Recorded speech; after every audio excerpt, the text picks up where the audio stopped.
Si vous décidez d'aller à Athènes, vous découvrirez qu'il est très simple de se déplacer dans la capitale grecque et notamment grâce à son système de métro.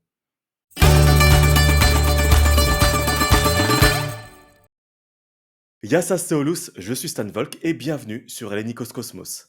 Aujourd'hui, nous allons parler de l'histoire du métro d'Athènes. Et pour m'accompagner dans cette vidéo aujourd'hui, j'ai l'honneur d'avoir comme invité un passionné des transports, j'ai nommé Transit Explained. Je vous mets les liens de ses chaînes YouTube, Instagram et TikTok en description. Plus d'infos en fin de cette vidéo. Si je vous dis Athènes, vous penserez forcément à l'Acropole et à son mythique Parthénon, au quartier historique du Plaka ou encore à l'Académie de Platon, mais pas forcément à son système de métro. Pourtant, l'histoire du métro d'Athènes est étroitement liée à l'histoire de la Grèce, et la construction d'un système de transport lourd comme le métro dans une ville aussi vieille et riche historiquement apparaît comme un vrai travail herculéen.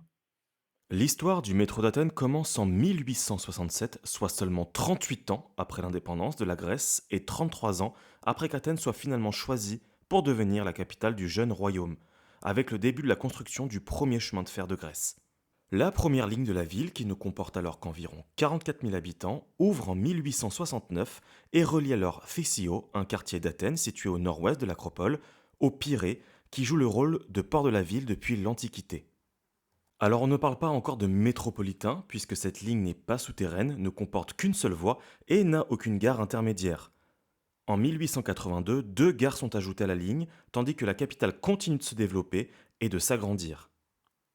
En 1889, la voie est doublée et c'est en 1895, soit un an avant les premiers Jeux olympiques de l'ère moderne, à Athènes, qu'un tunnel est creusé jusqu'à Omonia et que la ligne voit sa première extension, tandis que la gare ferroviaire de Larissa est construite en 1904, qui joue toujours aujourd'hui le rôle de la gare centrale d'Athènes. À cette époque, un seul train de 6 véhicules parcourt toute la ligne. C'est également en 1904 que la ligne est électrifiée. Une septième gare est également inaugurée sur la ligne. En 1938 ouvre le premier aéroport d'Athènes, alors appelé Aérodrome Kalamaki, avant de devenir l'aéroport international Helleniko, du nom du village où se situe le site. Il faut attendre la fin de la Seconde Guerre mondiale pour que la ligne de métro d'Athènes connaisse une nouvelle extension jusqu'à Victoria, d'une longueur d'1,1 km seulement, en 1948. Entre 1949 et 1957, la ligne connaîtra plusieurs extensions et ajouts de gares avant d'atteindre, le 10 août 1957, sa longueur actuelle avec sa dernière extension vers le nord jusqu'à Kifissia. Quelques stations ouvrent sur la ligne jusqu'en 1989. Il faut attendre l'an 2000 pour avoir du nouveau sur le système du métro athénien et pas des moindres avec l'ouverture des lignes 2 et 3. La planification et la construction de ces deux lignes furent extrêmement difficiles. En effet, de nombreux projets et consortiums furent étudiés par les divers gouvernements grecs successifs entre 1977 et 1991. C'est finalement un consortium franco-germano-grec qui remporte l'appel d'offres et les travaux qui devaient démarrer en 1991 ne démarrent réellement qu'en 1994. Parce qu'évidemment, si vous creusez dans une ville 3 fois millénaire, vous risquez de tomber sur des trésors archéologiques et c'est exactement ce qu'il s'est passé, retardant ainsi les travaux de plusieurs années. D'ailleurs, les trouvailles archéologiques sont courantes lors de travaux d'infrastructures d'envergure en Grèce, et c'est également ce qui s'est passé pour le métro de Thessalonique, qui accuse aujourd'hui un retard de plus de 10 ans. Il devrait finalement ouvrir en novembre 2024, mais ça, ce sera le thème d'une prochaine vidéo. En 2001, un changement majeur intervient dans la ville avec la fermeture de l'aéroport d'Helleniko, devenu trop petit et surtout trop proche des habitations avec l'extension de la ville, et l'ouverture du nouvel aéroport international Eleftheros Venizelos, projet mis en œuvre dans le cadre des Jeux olympiques d'été de 2004, organisés à Athènes.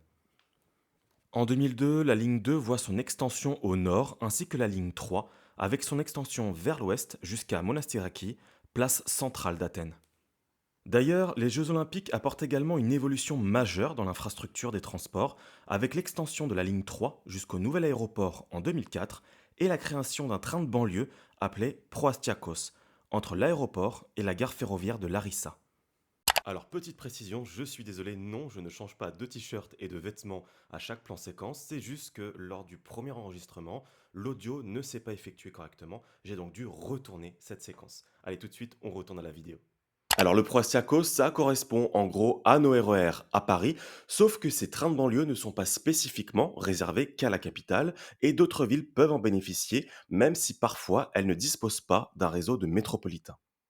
C'est le cas de Thessalonique, deuxième ville du pays, où le Proastiakos devrait être complété, nous le disions, en novembre 2024 par le métro, et Patras, troisième ville du pays, avec seulement deux lignes qui longent la côte. Alors je laisse la parole tout de suite à notre invité, Transit Explain, qui va nous apporter des précisions. Salut à tous et merci encore à Stan pour l'invitation. Alors en plus de l'extension de la ligne 3 du métro et la création du train de banlieue d'Athènes, la ville voit la construction en 2004 d'un tramway également en vue des Jeux Olympiques. Ce nouveau réseau de tram a pour objectif de relier le centre au littoral où se situent bon nombre de sites olympiques, dont celui d'Ellinikon, spécialement construit pour l'occasion à l'endroit où se trouvait l'ancien aéroport. Alors à son ouverture, le tramway comportait 5 lignes avant de n'en conserver plus que 3 l'année suivante, pour finir en 2021 avec seulement 2 lignes. La 6 relie ainsi le centre jusqu'à l'arrêt Picro-Daphni et la 7 longe le littoral jusqu'au Pirée où elle se termine par une boucle dans le centre qui a ouvert en 2021.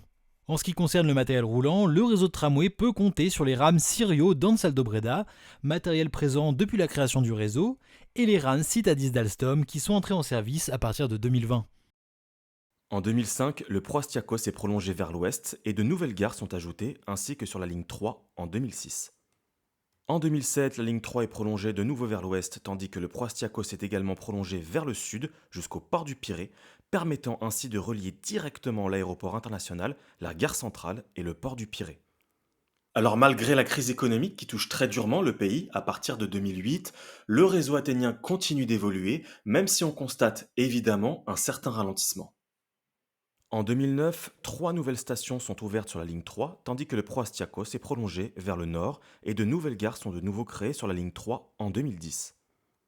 En 2013, la ligne 2 est prolongée au nord et au sud, tandis que la ligne 3 est de nouveau prolongée à l'ouest. Entre 2014 et 2017, de nouvelles stations du Proastiakos sont créées. Il faut attendre 2020 pour voir une extension de la ligne 3 vers le sud jusqu'à Nikea. En 2021, comme dit plus tôt par Transit Explained, le tramway se voit également prolongé jusqu'au Pirée et en 2022, la ligne 3 est prolongée jusqu'à l'arrêt Vimotiko Theatro en correspondance avec le tramway, en passant par l'arrêt du Pirée en correspondance avec le métro 1 et le Proastiakos, permettant ainsi de relier directement l'aéroport international, le centre de la ville, au port du Pirée. En ce qui concerne le matériel roulant, le métro d'Athènes a connu de nombreux changements. La première ligne de chemin de fer entre le Pirée et Fissio était desservie par un train à vapeur de la compagnie anglaise Hudswell Clark, puis par du matériel de la compagnie écossaise Nelson Co. et Sharp Stewart, et enfin du matériel de la compagnie anglaise Manning Wardle et belge Saint-Léonard. À partir de 1904 et l'électrification de la ligne 1 se dote de ses premières rames automotrices et à partir de 1951, le consortium allemand Siemens-MAN fournit à la ligne 1 son matériel. Actuellement, le 8e, 10e et 11e lot de ce type de train circulent. On peut retrouver ce matériel également sur la ligne 2 et 3. La ligne 2 et 3 voient circuler également des trains de la deuxième et troisième génération.